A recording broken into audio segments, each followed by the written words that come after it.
Assalamualaikum warahmatullahi wabarakatuh. Selamat datang di channel Berjuang Iman. Pada video kali ini kita akan membahas secara lengkap tata cara sholat duha sesuai sunnah Nabi Muhammad SAW. Sholat duha adalah salah satu ibadah sunnah yang memiliki banyak keutamaan, di antaranya sebagai pembuka pintu rizki dan penghapus dosa. Namun masih banyak di antara kita yang belum mengetahui tata cara pelaksanaannya secara benar sesuai dengan tuntunan Nabi Muhammad SAW. Dalam video kali ini akan dijelaskan mulai dari niat, waktu pelaksanaan, jumlah rakaat, hingga bacaan-bacaan yang dianjurkan, disertai dengan penjelasan ringkas agar mudah dipahami. Mari kita simak bersama, semoga Allah Subhanahu wa Ta'ala memberikan keberkahan dan kemudahan dalam setiap langkah kita menuju ibadah yang lebih baik. Kata duha secara bahasa adalah nama untuk awal siang hari. Sedangkan sholat duha dalam fikih adalah sholat sunnah yang dilakukan di waktu duha, yaitu mulai matahari terbit seukuran satu tombak, kira-kira 2,5 meter, sampai waktu zawal atau saat matahari tergelincir ke arah barat. Hukum melaksanakan sholat duha adalah sunnah muakkadah atau sunnah yang dikuatkan. Keutamaan sholat duha sangat banyak, diantaranya adalah sebagai berikut. Yang pertama yaitu sholat duha bisa menjadi sedekah semua tulang manusia. Hal ini dijelaskan dalam sebuah hadis yang diriwayatkan oleh Imam Muslim, yaitu An Abi Darin anin Nabi sallallahu alaihi wasallam annahu qala yusbihu ala kulli sulama min ahadikum shadaqah wa kullu tasbihatin shadaqah wa kullu tahmidatin shadaqah wa kullu tahlilatin shadaqah wa kullu takbiratin shadaqah wa amrun bil ma'rufi shadaqah wa nahyu 'anil munkar shadaqah wa yujzi'u min dzalika rak'atani yarka'uhuma minad duha. Rawahu Muslim. Yang artinya diriwayatkan dari Abu Dzar radhiyallahu anhu dari Nabi sallallahu alaihi wasallam, beliau bersabda, ada sedekah yang hendaknya dilakukan atas seluruh tulang salah seorang dari kalian. Karena itu setiap tasbih adalah sedekah, setiap tahlil adalah sedekah, dan setiap takbir juga termasuk sedekah.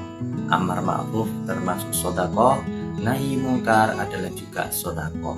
Dan 2 rakaat sholat duha mencukupi untuk semua itu. Hadis riwayat Imam Muslim. Untuk keutamaan sholat duha yang nomor 2 yaitu menjadi sholat kaum awabin, yaitu orang-orang yang bertaubat kepada Allah Subhanahu wa Ta'ala. Hal ini juga dijelaskan dalam hadis yang diriwayatkan oleh Imam Hakim, yaitu An Abi Hurairah radhiyallahu anhu qala Rasulullah sallallahu alaihi wasallam la yuhafidu ala sholatid duha illa awwab qala wa hiya sholatul awwabin. Rawahul Hakim wa qala hadza haditsus shahih ala syarti Muslim. Yang artinya diriwayatkan dari Abu Hurairah radhiyallahu anhu, ia berkata, Rasulullah shallallahu alaihi wasallam bersabda, tidak ada yang menjaga sholat duha kecuali orang-orang yang kembali kepada Allah dengan bertaubat. Rasulullah shallallahu alaihi wasallam bersabda, sholat duha adalah sholat orang-orang yang kembali kepada Allah dengan bertaubat. Hadis riwayat Imam Hakim, dan ia berkata ini hadis sahih sesuai syarat Imam Muslim. Untuk keutamaan yang selanjutnya yaitu setiap 2 rakaat sholat duha mempunyai keutamaan khusus sebagaimana tertera dalam hadis yang diriwayatkan oleh Imam Baihaqi, yaitu An Ismail bin Ubaidillah an Abdillah ibni Amrin qala laqitu Abadar faqultu ya ammu bismi khaira faqala sa'altu Rasulullah sallallahu alaihi wasallam kama sa'altani faqala in sholaita duha rak'ataini lam tuktab minal ghafilin wa in sholaitaha arba'an kutibta minal muhsinin wa in sholaitaha sittan kutibta minal qanitin Wa in sholaitaha samaniyan kutibta minal faizin. In sholaitaha ashran lam yuktab laka dzalikal yaum dzambun. Wa in sholaitaha sinta asyrata rakatan banallahi laka baitan fil jannah. Rawahul Baihaqi. Yang artinya diriwayatkan dari Ismail bin Ubaidillah dari Abdullah bin Amr, ia berkata, aku bertemu dengan Abu Dzar radhiyallahu anhu lalu berkata, wahai paman, beritahukanlah diriku pada suatu kebaikan. Lalu ia menjawab, aku bertanya kepada Rasulullah SAW sebagaimana kamu bertanya kepadaku. Lalu beliau bersabda, bila kamu sholat duha 2 rakaat, maka tidak akan dicatat sebagai bagian dari kaum yang lalai. Dan bila kamu sholat duha 4 rakaat, maka akan dicatat sebagai bagian dari kaum yang berbuat baik. Sedangkan apabila kamu sholat duha 6 rakaat, maka akan dicatat sebagai bagian dari kaum yang taat. Bila kamu sholat duha 8 rakaat, maka akan dicatat sebagai bagian dari kaum yang beruntung.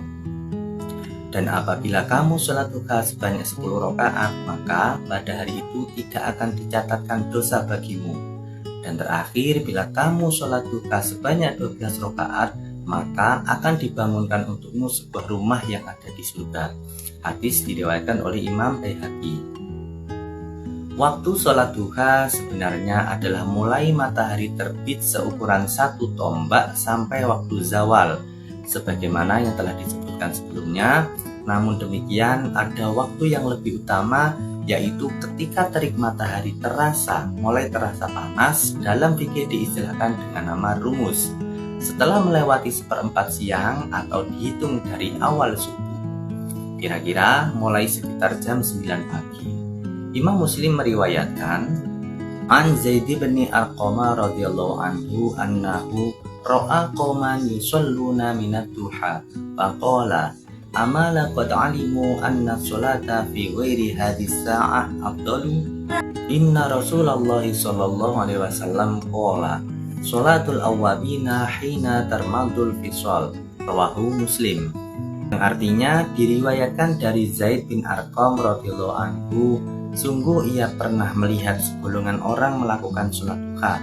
Lalu ia berkata, tidakkah kalian tahu bahwa sholat dalam waktu ini lebih utama? Sungguh Rasulullah Shallallahu Alaihi Wasallam bersabda, sholat kaum awabin atau sholat duha adalah saat kaki anak-anak unta merasakan panasnya bumi karena terik matahari. Hadis riwayat Imam Muslim. Adapun hikmah sholat duha pada waktu utama ini adalah agar setiap 1/4 siang tidak kosong dari sholat. 1/4 siang yang pertama ada sholat subuh, 1/4 siang yang kedua ada sholat duha, dan 1/4 siang yang ketiga ada sholat duhur. Kemudian 1/4 siang yang keempat adalah ada sholat asar.